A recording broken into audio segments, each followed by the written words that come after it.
You tell yourself you'll do it later, just one more scroll, one more video, one more break, but later never really comes, and deep down, you know it's not just laziness. So what are you actually avoiding? It doesn't feel like avoidance at first. It feels like resistance.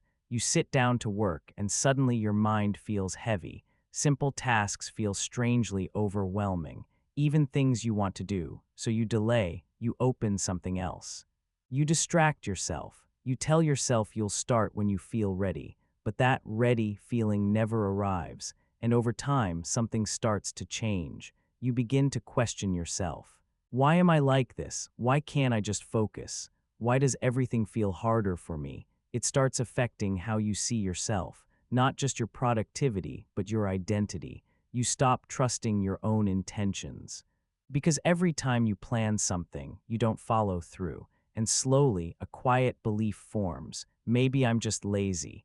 But that explanation never fully feels true, because you're not lazy with everything.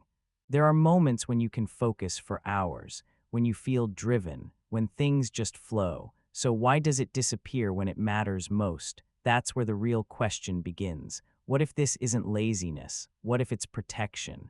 Because your brain doesn't avoid effort, it avoids emotional discomfort. And sometimes, the task in front of you isn't just a task, it carries something heavier: fear of failure, fear of not being good enough, fear of proving something you don't want to face. So instead of confronting that feeling, your mind redirects you, not because you're weak, but because it's trying to keep you safe. This pattern isn't a flaw, it's an adaptation. But the way it works is subtle, and once you see it, you can't unsee it. Your brain has a system designed to protect you from threat, not just physical threat, but emotional threat too. When something feels uncomfortable or uncertain, your brain activates the limbic system, especially the amygdala. Its job is simple: detect danger, avoid pain. Now here's the key part. Your brain doesn't clearly distinguish between physical danger and psychological discomfort. So if a task makes you feel exposed, judged, or uncertain, your brain reacts the same way it would to a real threat. And what does it do? It avoids, but not directly. It uses something more subtle: dopamine redirection. Instead of facing the difficult task, your brain offers you easier rewards: scrolling, watching, checking notifications. These activities give quick dopamine without emotional risk. So your brain learns something: hard task equals discomfort, easy distraction equals relief, and over time this becomes automatic, like a mental shortcut, a loop. Trigger right arrow discomfort, right arrow escape, right arrow relief. But here's the deeper layer. Sometimes it's not the task itself that you're avoiding, it's what the task means. If you fail, what does that say about you? If you try your best and still fall short, what does that confirm? So your brain chooses a safer option: don't fully try, because if you don't try, you never have to face the answer. And that's where avoidance becomes identity, not visible, but deeply felt. So how do you break this pattern without forcing yourself into more resistance? Not by pushing harder, but by working with your brain. 1. Identify the hidden emotion: what to do. Before starting a task, pause and ask, what am I feeling about this right now? Why it works. This activates your prefrontal cortex, helping you move from automatic reaction to conscious awareness, reducing amygdala-driven avoidance. Example: you realize it's not the work you're avoiding, it's the fear of doing it badly. That awareness changes the game. 2. Reduce the emotional weight: what to do. Break the task into something almost too small to resist. Why it works. Smaller tasks lower perceived threat, reducing amygdala activation and making action feel safer.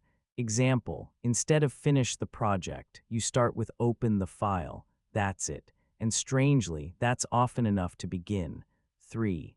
Separate effort from identity: what to do. Remind yourself, this action does not define who I am. Why it works. This weakens the connection between performance and self-concept, reducing fear-based avoidance. Example: you write something imperfect, but you don't label yourself as bad. You see it as just a step, and that creates freedom. 4. Create controlled discomfort what to do. Intentionally do small, uncomfortable tasks daily. Why it works. This builds emotional tolerance, training your brain that discomfort is not dangerous. Example, you start something even when you don't feel ready, not perfectly, just intentionally, and over time the resistance weakens. 5. Close the escape loop what to do. Delay distractions instead of eliminating them. Why it works. This interrupts the dopamine reward loop, reducing automatic escape behavior.